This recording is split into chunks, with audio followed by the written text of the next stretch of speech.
Greetings and salutations. Could I steal you away for a moment?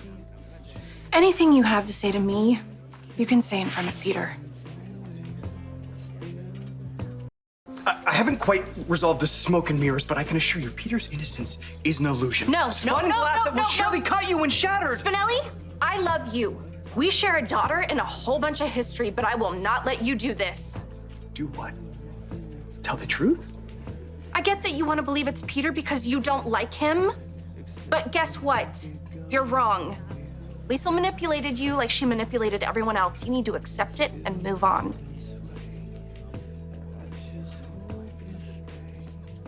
Oh, my beautiful daughter, you are an artist in the making. I wish I was a doctor. Really? Well, you know, who says you can't be both? The sky's the limit for you, sweetheart. Daddy, Yeah? can we please go home to Anna? It turns out Obek traveled to Afghanistan in 2012 on a visa that she'd acquired from one of Faison's companies, Lumina Industrial Enterprise. She was also drawing a salary during those same years from Eurotech, and she was in contact with the assassin that was sent to kill Andre. Okay, well, I don't really know about this Lumina Industrial Enterprise, but I know Peter was at Eurotech at the same time. And she was Faison's scientist of choice, so it stands to reason that she would have been there at the initial memory transfer, so she would have been scared that Franco, as Drew, would remember something incriminating, so she had to tie off all these loose ends. By getting rid of Drew, Andre, and Franco. Oh, you don't believe a word of it? No.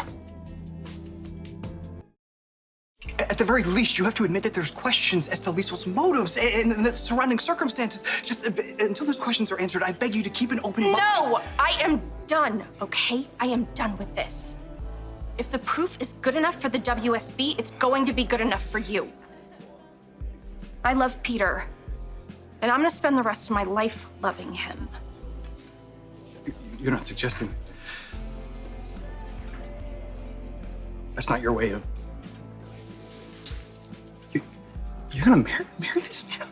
What if I do? I can see any continued dialogue will do none of us any good, so I'm gonna take my leave before we say anything that we can't take back.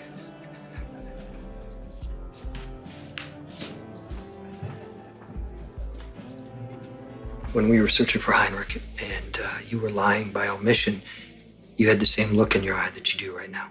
I'm not lying. Well, you were about Heinrich. You're lying to yourself, Anna. Come on, Obrecht had no motive. If anything, she had more reason than anybody to stay out of it. She hated that Faison killed Nathan.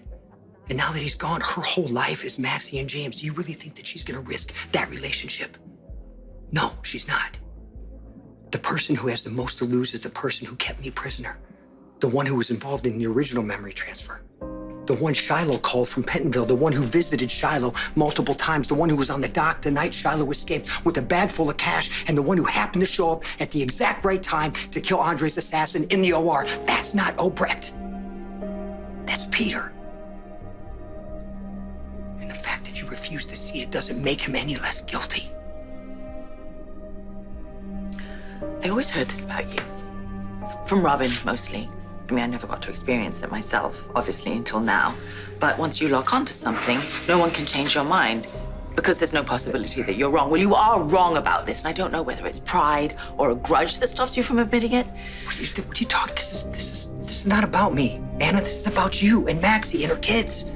I mean, you're pushing Maxie toward a guy who had Scout's father killed. Maxie knows that he's innocent, as do I. And pretty soon everybody else will, too. You know, fair warning. You do anything to him to harm him, I will come after you. And that will be personal. So like I said to Spinelli, you can't make somebody believe something that they don't want to. No, you can't.